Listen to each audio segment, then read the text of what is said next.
everyone, welcome to our post-game press conference. We have here Michelle Gumabao, Coach Shirley Meneses, Eric Stanton, and Bernadette Pons of the Dreamline Toastmasters who are now in the finals. Coach, congratulations on this win. It was an intense game against Signal. Anong masasabi mo sa naging performance ng team? Totally team effort yung nangyari. Kay 38 points si Erica, yung contribution ng team namin is solid. So, enjoy ng konti. Isang game pa, doon kami magpo-focus. Thank you, Coach. And for Erica, you had 38 points in this game. What's your thoughts on how you performed against Signal? I'm just happy we won, honestly. I kind of just go out there and I focus on doing my job and whatever I can do to help the team. So today, yeah, I think I scored some points and luckily we ended up with a win. But I think it really was a team effort and I was just focused on doing what I could to help the team. Thank you, Erica. And for Pons, 38 points ka tonight against Signal. Anong masasabi mo sa naging performance mo and ng performance ng team in general? Una-una sobrang saya kasi na-survive namin tong game na to. And yun, sobrang team effort din talaga. Ayaw din talaga bumigay lahat kahit last one na lang yung Signal. Nakafocus pa rin kami doon sa every point. Hindi kami nag-give up talaga. And yes, that is it. And for MG, you guys are back in the reinforced finals after 5 years. How does it feel to be able to secure this win? Super happy because of how we won. Talagang message din talaga sa amin na manager namin, si Sir Alan. Sabi niya, the toughest battles are given to the toughest warriors. So I think today talagang tinest yung puso talaga namin. And you know, coming into the championship, kailangan nandun talaga yung puso ng champion. So happy na napagdaanan namin to and we were able to experience this. This makes us really one team. And at least talagang buo yung loob namin pagpasok ng finals. For NGS, isa sa mga leaders na group, kumbaga paano walang din minotivate yung teammates mo, lalo na down na yung 2 sets, even na pa ng third.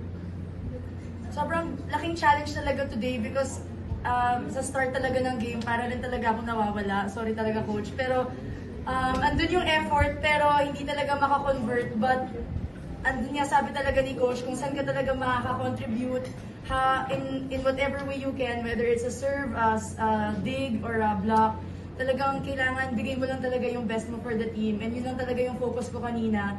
Kahit kulang, basta nandun yung puso talaga for the team. And I was just able to help siguro by talking, kahit motivating lang talaga, and just reminding everyone that this is a do-or-die game and this is a game for the finals and we just really have to have faith in each other and hindi na dapat talaga mawawala yung tiwala namin din talaga kay God kasi grabe din talaga yung pinagdaanan namin today. For Pons naman, yun nga nabanggit mo last time na excited ka rin makalaro si Concha. Kumbaga ano lang pakiramdam na natulungan mo yung Crave Line na makabalik sa finals and napakita mo nga yung sinabi mo may ipapakita ka pa.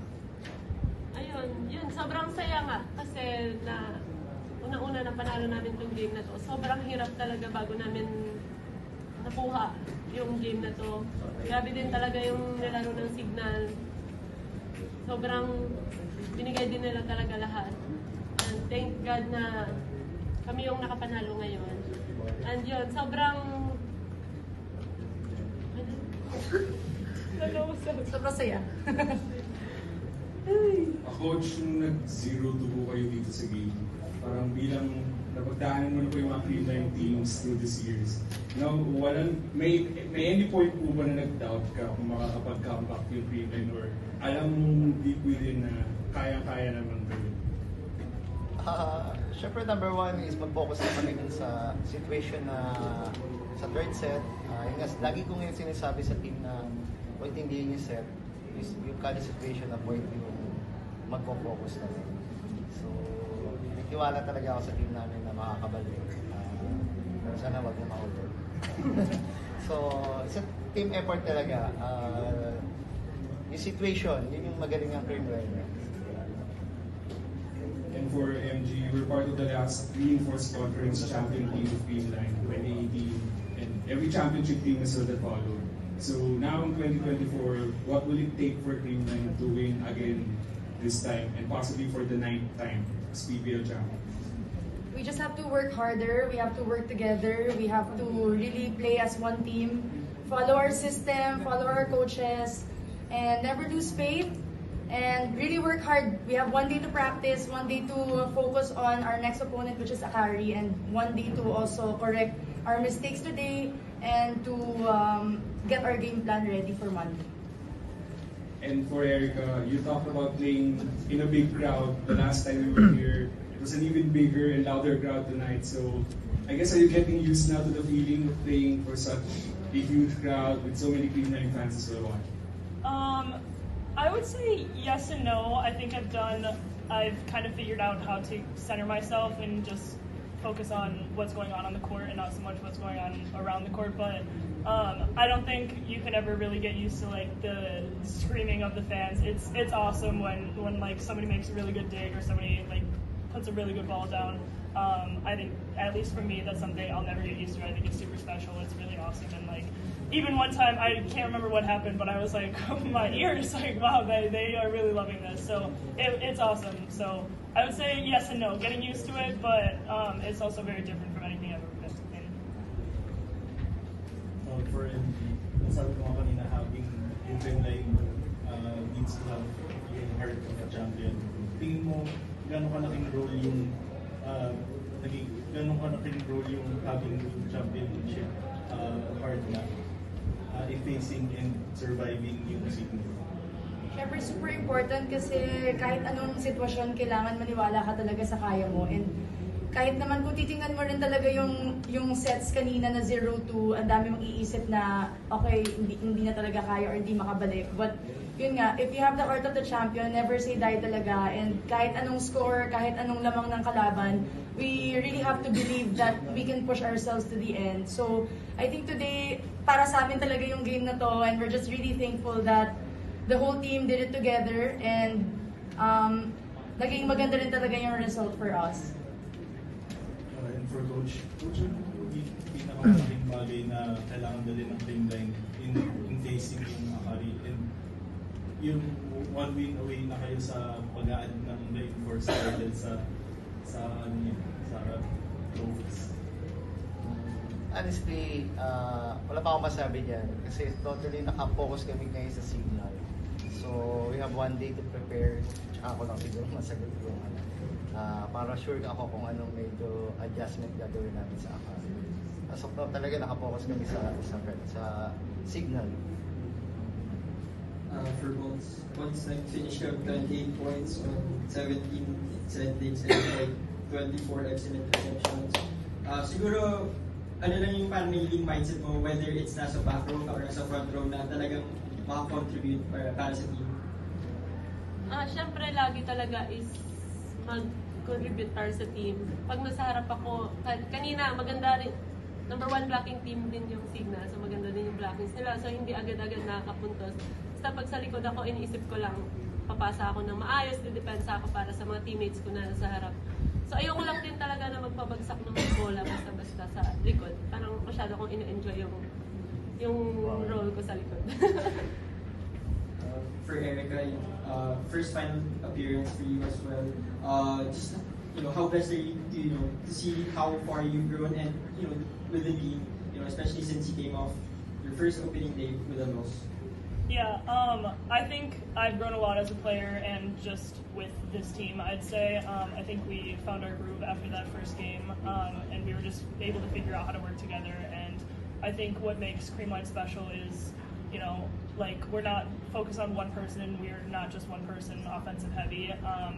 Kylie does a great job of distributing the ball, so I think that all of our hitters are threats, and that's something that puts a lot of pressure on the other team. So I think, especially in that first game, I remember the first practice back, I think we focused on just the simple balls, getting Kylie a good pass so that she can get our middles involved, run the offense pin to pin, and yeah, just making sure that we have all of our hitters involved in our offense. I think that's a big change from the first loss to today.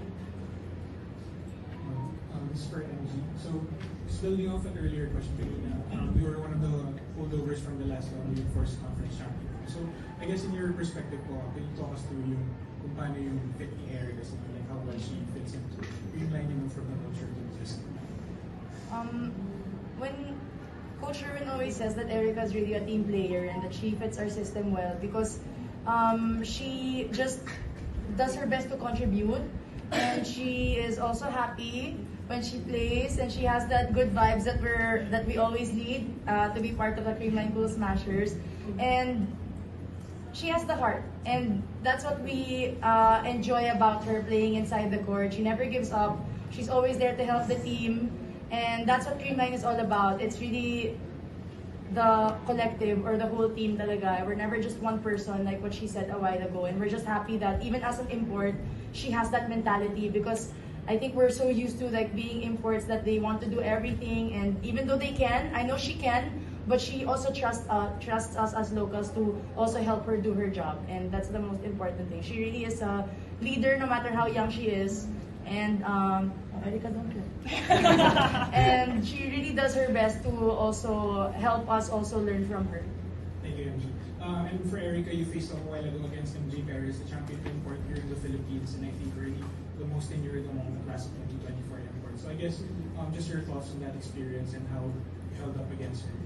Yeah, I think she is an incredible player, and I think even watching, watching them, I think that you can tell how much she cares and how much she gets along with her team and how really invested that she was. So I think as somebody who, I love my team so much, it was nice to see that. I think, yeah, watching the film, I was like, wow, she puts her heart into this, and she's very experienced. She's a really great player. So yeah, I have a lot of respect for her, and I think I learned a lot from her as well. Yeah, I guess as a rookie, you kind of like what did you learn from facing her tonight? Yeah, I think she's resilient. I think she stayed aggressive the entire game. I also think that she mixed up a lot of her shots, which was something that I think I can still work on as a player. Is, everything doesn't need to be hard hitting. So I think she had a lot of really good shots on us that weren't necessarily putting a hole in the ground, but she had plenty of those as well. So all around, she's just a great player. So yeah. Thank you. Yeah. For Coach and MJ, about the finals on Monday, so makakalaban niyo po si Seth, the first time on the other side of the court naman for a championship. So, ano ba yung magiging thoughts or ano siguro yung feeling to contest the title with someone you used to win it with?